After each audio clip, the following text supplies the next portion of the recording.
everybody, how's it going? This is Jack Divine. Welcome back to another episode of Jacksnax. Today I'm going to walk you through my rig and show you how I get the sound that I use when I play Candyman live, all right? So hang in there and let me show you how it's done. Hey everybody, all right, so let's take a look. This is a Kemper, and maybe some people here don't know, but about a year and a half ago, 2 years ago, I decided to give this machine a try. It replaced my pedal board and Fender amp as my main, gig rig. I just wanted to try something that had a little bit more versatility kind of baked into it, and you can see there's quite a lot of features available. This is like the floor model, so everything is included in here. The foot switch and all of the effects, everything you hear out of every single clip I've ever done since I've come down into the basement pretty much has been done through this thing. So I don't know, 150 videos or whatever. And right now we're on a profile, which basically is the machine. This machine basically samples an amp. Okay, this is a 64 Fender Deluxe Reverb. All right, and this is completely dry. And right now I'm on the back pickup of my Strat. So I play Candyman kind of like the way I hear them do it on the original recording. So really dry.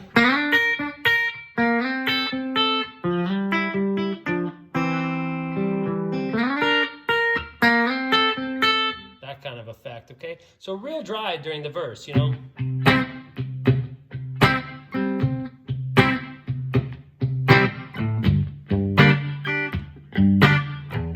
Okay, and that leaves me all of these effects, okay? So the Kemper comes with 8 effects, and I'll break them out for you one by one and show you what they're doing to create this sound, which is the haunting kind of steel guitar.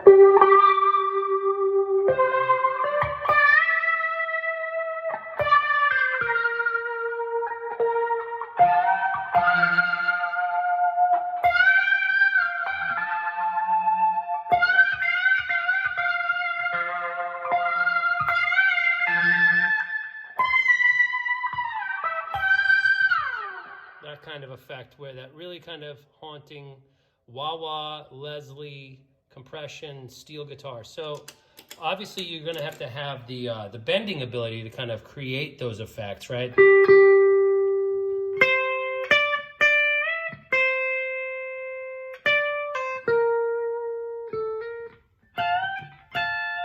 You need to be able to do the actual licks dry, but once you can do that, it still doesn't sell it. So across the board, I'm using here, the first things I'm doing is I'm adding a little vibrato. Okay, like this. Okay. So that's just basically, the pitch is oscillating. Okay, and the idea behind that is that the steel is inaccurate and has a lot of tendency for the player to wiggle it, right, the bar. So this way, if I'm holding a note in tune, it automatically does that for me. And it also, in conjunction with the Leslie, it helps contribute to the Doppler effect. The pitch warbling creates that effect of, if we add the Leslie, you'll hear them sounding. Okay, so that's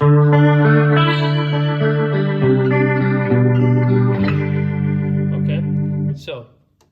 So this bank of 4 effects is all before the amp and the cabinet, and then these are 4 post effects that we can add. So what I've done is I start out by adding the warble. Okay, then I add a little overdrive. Okay, without the warble, it would sound like this, the overdrive. Okay, which is pretty significant, except further down the road, I'm using some compression to kind of tame the dynamics of it. The main reason for using this is so that there's enough signal going into the amp to give sustain. So we've got some compression and distortion and some pitch effects going on right now. So this would be compression, distortion, pitch warble. Now, Garcia used a wah, and I wanted to try to do this without having to deal with any kind of foot pedal. If I was really serious about it, I would probably just outsource this effect that I'm about to show you to an actual foot controller and just do it. But this is pretty cool. This is a wah-wah pedal that this gives you the ability to control where it starts and stops, and then I did it by dynamics. So if I pick hard, it opens up. If I pick quietly, it stays kind of chill. And the idea is that you need it to actually have a sharp enough peak in it, okay, so that it actually sounds kind of crappy. I know that sounds weird, but once you do that and you add a little compression to it, all of a sudden the wah-wah kind of gets kind of stopped dead in its tracks before it hits the front end of the amplifier, quote unquote, and causes that peak distortion. Okay, so you need some gain to get the sustain, and you need that wobble. So wobble, sustain. The way to look at it is like I need wobble, sustain, okay, the wah-wah effect, and then I need something to tame all of that dynamically. And that's the front end of my amp. 1, 2, 3, 4 effects. All right, and those are handled on these two top foot switches for this, for display.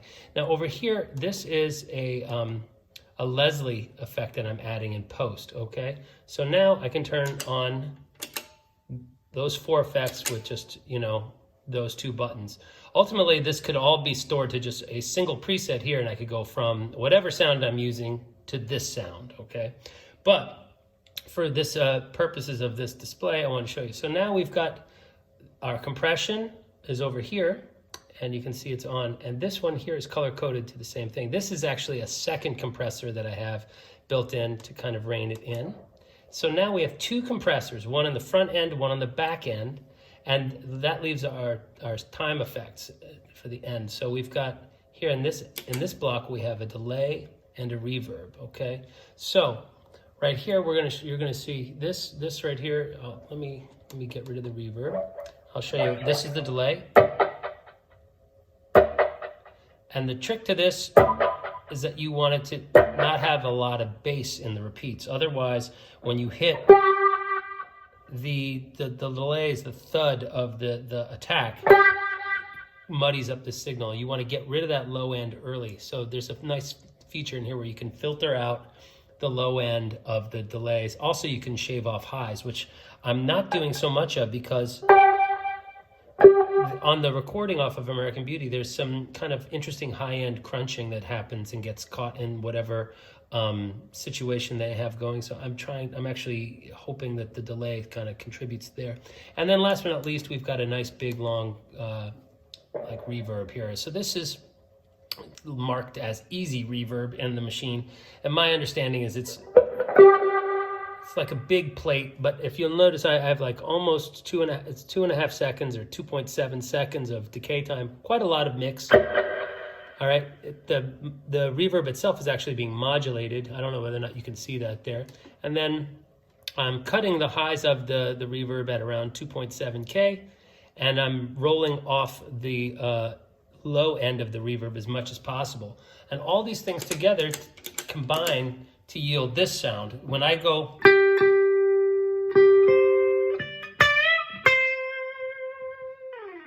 we put them all on, we're gonna get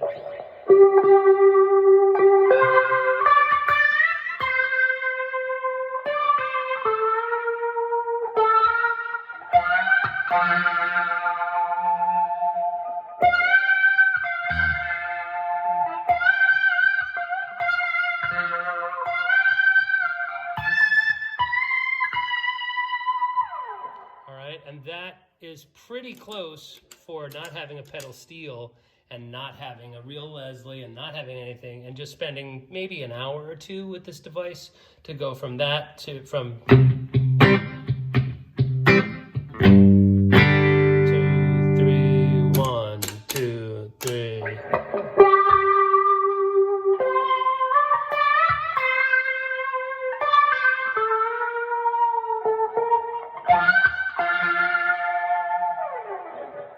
And that is how I get the Candyman off of American Beauty sounding lead track.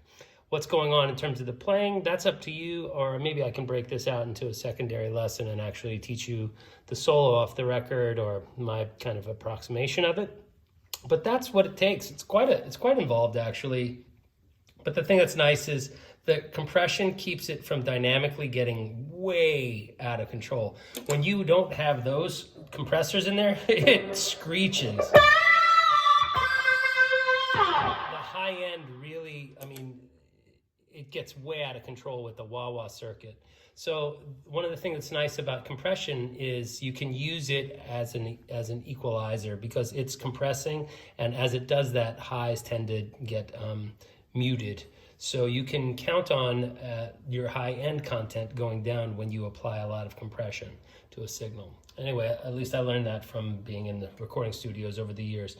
So we've got, again, vibrato.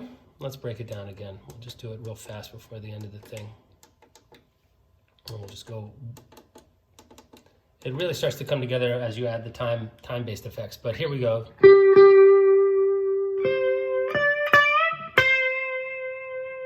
Now we add the distortion.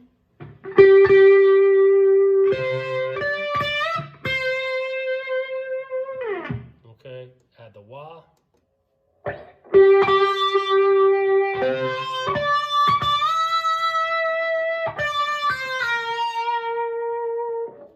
Okay, now let's add our first of two compressors.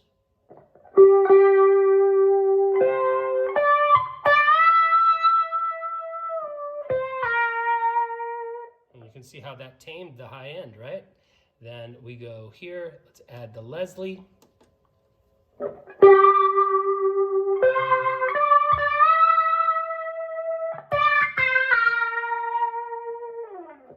Okay, and last but not least, our second compressor.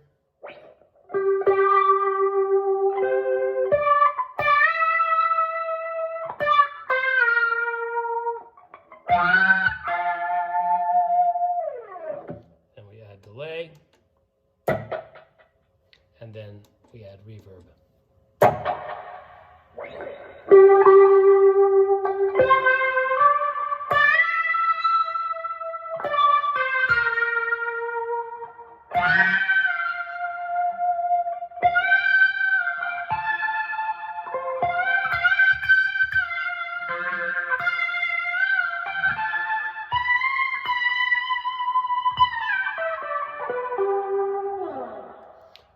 And that, my friends, is how we get Candyman happening on my Kemper. All right. Thank you very much for tuning in. If you like this kind of thing, I'd be happy to walk you through how I get other sounds. Just let me know what you're into. This is the Kemper. You could do this with real pedals. Obviously, you'd need a bunch, but you might not need as many, actually. Your amp might work together. This is just what worked for me listening to the recording, and it worked out pretty well, I think. Anyway, take care of yourselves, everybody, and stay in touch. Subscribe, like, share, whatever you want, okay? And I hope you're well. Cheers.